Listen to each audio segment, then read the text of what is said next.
Dejamos esa región del mundo para ocuparnos sobre la cuestión que está en estos momentos generando una gran tensión en América Latina, en la zona de Venezuela, porque ustedes bien saben que allí hay una posibilidad también de, en cualquier momento, una acción de Estados Unidos contra el régimen narcoterrorista de Nicolás Maduro.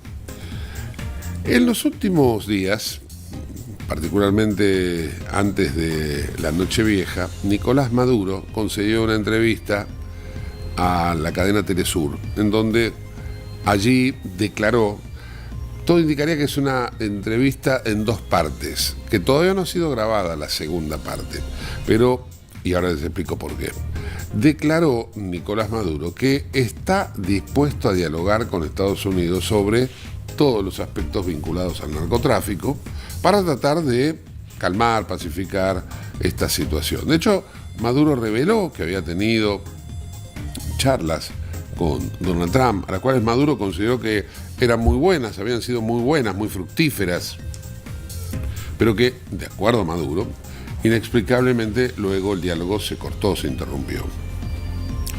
¿Por qué les decía recién de que aparentemente esta va a ser una entrevista en dos partes? Porque cuando está finalizando la nota, el entrevistador, Ignacio Ramonetes, español, le pregunta a Nicolás Maduro por las declaraciones que ustedes recordarán que ha hecho Donald Trump acerca de que Estados Unidos había bombardeado zonas de Venezuela, en la Venezuela continental, ya no en esas embarcaciones que están en el Caribe.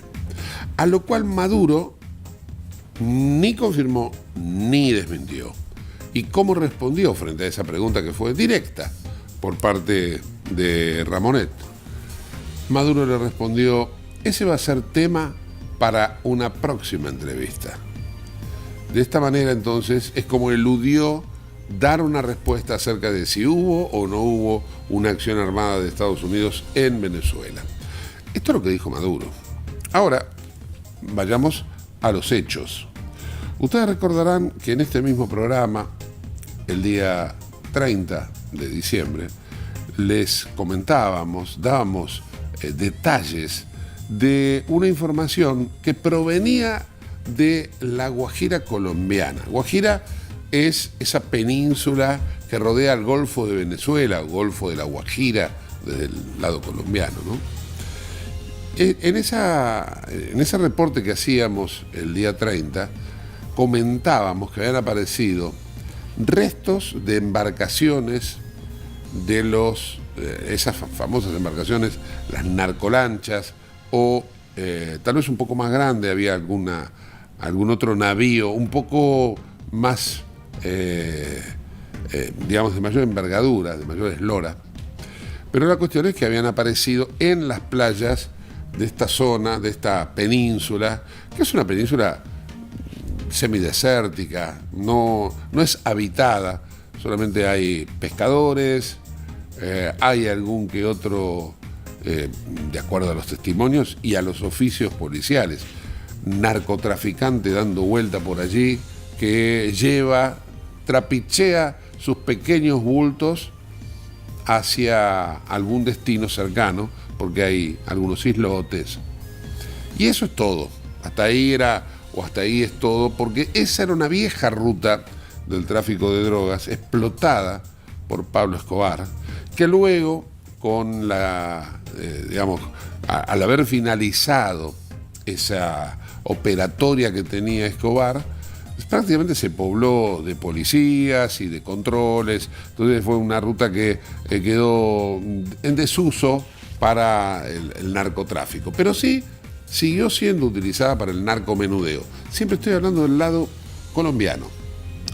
Cuestión que en los últimos días lo que se pudo apreciar con testimonios fílmicos, fotográficos, declaraciones que han hecho a medios como, por ejemplo, The New York Times, los pescadores que les remitía recién, daban certificado de que allí estaban los restos de las embarcaciones destruidas por Estados Unidos en el Caribe.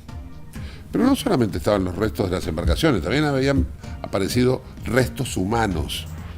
Si ustedes nos siguen habitualmente, recordarán que di detalles de que habían cavado tumbas improvisadas, porque era para proteger, para preservar esos cuerpos que ya estaban siendo demasiado corroídos, ya no solamente por la acción del mar, sino por las aves de rapiña que suelen estar por allí. Entonces, ¿qué hicieron estos pescadores bien intencionados, no? Los sepultaron a la espera de que las autoridades fuesen a ese lugar. Estamos hablando de los cuerpos médicos forenses, todos aquellos que pudiesen trabajar sobre esos restos humanos para tratar en su identificación. Cuestión que finalmente en algún momento esa cadena digamos, de asepsia o preservar de los cuerpos se termina dando, y finalmente llegaron los forenses. Todavía esa investigación no concluyó, no ha concluido, pero lo que sí se ha confirmado desde ahora al lado venezolano, ya no desde el lado colombiano, sino desde el lado venezolano, que allí también aparecieron restos de embarcaciones que habían sido bombardeadas por Estados Unidos en el Caribe. O sea, las aguas del Golfo de Venezuela fueron empujando no hacia Maracaibo, no hacia las ciudades más pobladas, sino evidentemente por cuestiones de la marea, la fue llevando hacia este lugar más retirado, con playas más inhóspitas, sin habitantes, pero hay pescadores y los han encontrado. En el caso de Venezuela no se ha hablado por el momento de restos humanos, sí se ha mencionado restos de navíos. Y presten atención a este detalle, porque lo que ahí remiten, que es diferente a la historia que se remite del otro lado, 50 kilómetros, hay de un lado al otro de esa península que hace una especie de bracito allá en el norte de Sudamérica. De un lado y del otro, las referencias a los restos de esas embarcaciones son divergentes. Porque mientras del lado colombiano venían considerando que eran las embarcaciones bombardeadas por Estados Unidos en el mar Caribe, del lado venezolano lo que consideran es que esos restos de embarcaciones son los escombros del bombardeo que llevó a cabo la CIA, ese bombardeo que Donald Trump dice que ocurrió, pero no lo termina diciendo del todo muy convencido, y del cual Maduro no quiso hablar. Estas son las últimas informaciones que hay sobre estos restos de embarcaciones, restos de lanchas, de algún que otro pequeño buque, podríamos decir, de narcotráfico, que podría haber sido bombardeado por la flota de los Estados Unidos, ¿no? Aparentemente la acción fue a través de drones, porque ninguna persona, entre los testimonios que se están dando cuenta ahora, testimonios que han aparecido, por ejemplo, en el diario El Nacional de Venezuela, entre los testimonios ninguno da cuenta de haber visto algún avión sobrevolando.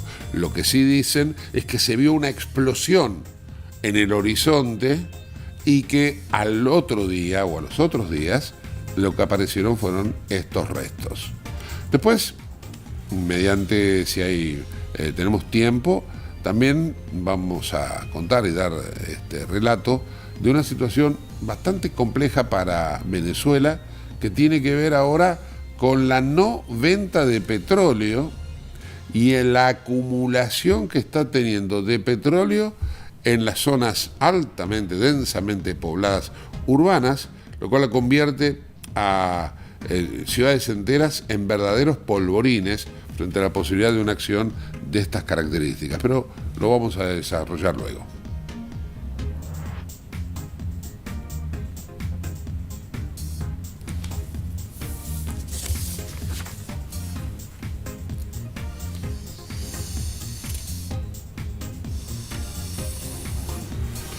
Y vamos a pasar a un tema que venimos relacionando también con la alta intensidad que está manejando tanto Estados Unidos como Venezuela, ¿no? Con nuevos ataques a las supuestas narcolanchas. Lo hacemos junto a Jorge Castro. ¿Cuál es la situación actual de lo que está pasando en las aguas del Caribe, Jorge? Bueno, son seis ya las narcolanchas hundidas por la Armada de Estados Unidos en los últimos 2 días. Esto sucede tanto en el Caribe como en las costas del Pacífico. Esto es frente a las costas de Colombia. Esto a su vez está acompañado por el hecho de que Donald Trump y el gobierno norteamericano en general están apretando cada vez más el cerco a las naves no registradas que transportan el petróleo venezolano hacia distintas partes del mundo. En primer lugar, en el Caribe, a Cuba. El punto más importante dentro de este contexto, Lidia, un dato político estratégico de enorme importancia, es que el presidente Gustavo Petro de Colombia acaba de ratificar en todos sus términos el anuncio hecho por el gobierno de Estados Unidos, por el presidente Donald Trump, de que las fuerzas norteamericanas habían atacado territorio venezolano. Incluso el presidente Gustavo Petro de Colombia dio algunos datos específicos hasta ahora no conocidos. En primer lugar, ratificó que lo que había sido destruido en las cercanías de Maracaibo, en el estado de Zulia, en la localidad de San Francisco, era un puerto de embarque de cocaína controlado, según el presidente Petro, por el Ejército de Liberación Nacional, que es una de las 2 grandes fuerzas guerrilleras de Colombia. La otra era la FARC, las Fuerzas Armadas Revolucionarias de Colombia. Esta es una antigua organización guerrillera, el Ejército de Liberación Nacional, que tenía una impronta cubana en el sentido de que era una organización guevarista. Y el punto más importante es que esta organización, en los términos del presidente Gustavo Petro, encuentra su principal fuente de financiamiento en el narcotráfico, tanto de Colombia como de Venezuela. Estos son los datos que ha dado el presidente Gustavo Petro de Colombia, y lo asombroso, y esto es algo que es necesario subrayar, Lidia, es el hecho de que frente a estos 2 anuncios sucesivos, el del presidente Donald Trump y ahora ratificado y ampliado incluso por el presidente Gustavo Petro de Colombia, el gobierno de Venezuela, encabezado por Nicolás Maduro, no ha dado ninguna respuesta a estas afirmaciones. Incluso preguntado en el día de ayer, Nicolás Maduro, por un periodista español, Ramondet, sobre la realidad de lo ocurrido respecto a este puerto de embarque de cocaína para embarcaciones destinadas a los Estados Unidos, se negó a responder y sostuvo, sin desmentirlo, no lo desmintió, pero se negó a ampliarlo, a responder en un sentido estricto. En otros términos, acá lo que está ocurriendo, Lidia, es evidente que el régimen de Nicolás Maduro, el régimen chavista de Nicolás Maduro, que el gobierno de Estados Unidos considera narcoterrorista, no sabe cómo procesar, o se ha decidido a no hacerlo porque no está en condiciones de que esto ocurra, el anuncio realizado 2 veces por el presidente de Estados Unidos primero y ratificado por el presidente de Colombia ahora, sobre la existencia de un ataque terrestre en territorio venezolano realizada por las Fuerzas Armadas de los Estados Unidos. Y esto tiene una importancia crucial porque significa que Estados Unidos ya no se limita a contener al régimen chavista de Nicolás Maduro, sino que ahora ha pasado a la acción directa sobre el territorio venezolano, lo que significa que se ha cruzado un verdadero punto de inflexión en la historia de este conflicto, y ahora lo que hay que esperar es que Estados Unidos actúe sobre nuevos blancos territoriales en territorio venezolano, quizá en la propia capital de Caracas. Es la marcha del